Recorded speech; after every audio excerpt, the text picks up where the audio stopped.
लोकशाहीचा बुलंद आवाज, रिपब्लिकन वार्ता महाराष्ट्र। शिवसेनेचा पैठण शहरात भव्य मेळावा, एकजुटीने काम करा, आमदार विलासबापू भुमरे यांचे आवाहन। शिवसैनिकांनी मतभेद विसरून धनुष्यबाण विजयी करा, भुमरे यांचे आवाहन। बातमी पैठण येथून। पैठण नगरपालिका निवडणुकीच्या पार्श्वभूमीवर धनुष्यबाण शिवसेना पक्षाच्या वतीने उद्यान रोडवरील माहेश्वरी भक्तनिवास येथे आजी माजी पदाधिकारी, शिवसेना कार्यकर्ते आणि नगरसेवक पदाचे इच्छुक उमेदवारांचा भव्य मेळावा उत्साहात पार पडला। या मेळाव्याचे आयोजन छत्रपती संभाजीनगरचे खासदार लोकनेते संदीपानजी भुमरे यांच्या मार्गदर्शनाखाली व पैठणचे नवनिर्वाचित आमदार विलासबापू भुमरे यांच्या नेतृत्वाखाली करण्यात आले।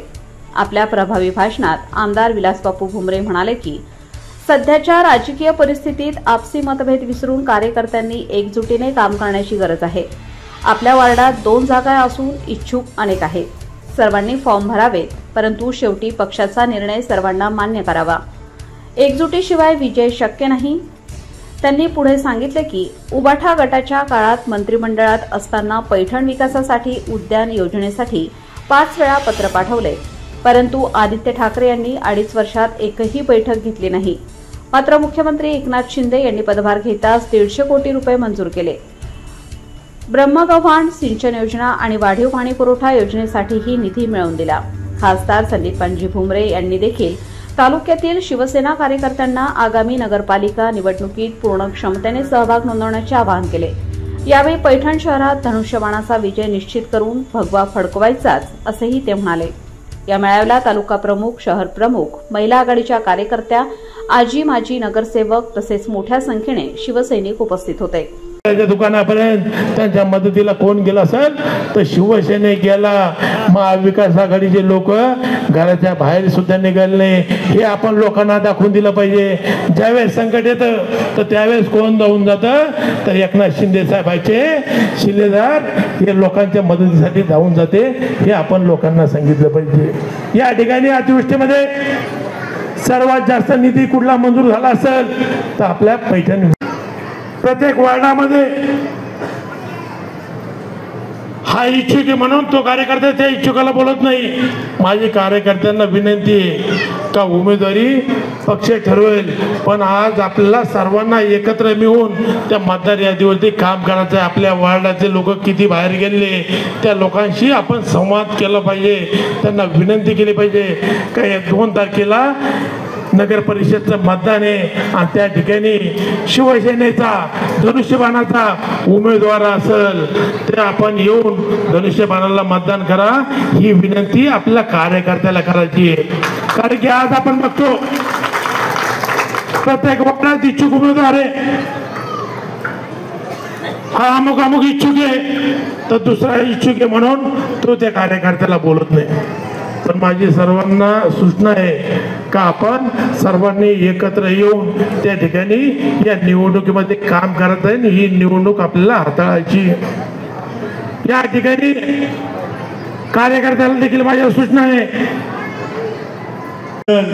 ज्या लोकांनी पैसे व्यापाऱ्याकडून घेतले, जे व्यापारी संकुल पाडण्यात आलं, ते व्यापारी संकुल आपण बांधून राहिलो, आपण कोणाकडून पैसे नाही घेतले। काही लोकांनी स्वतःचं जे काही तुटपुंजी होती ती काही लोकांना दिली।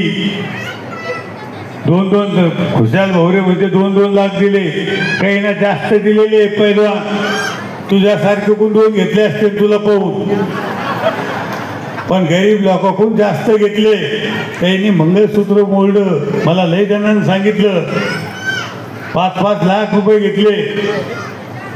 आणि तुम्हाला सांगतो असं सुद्धा बोलले होते शिवाजी चौकात, मी मराठा आहे, मी पाटील आहे, जर कधी व्यापारी संकुलन पाळलं तर मी भरून देईन। कुठे गेले?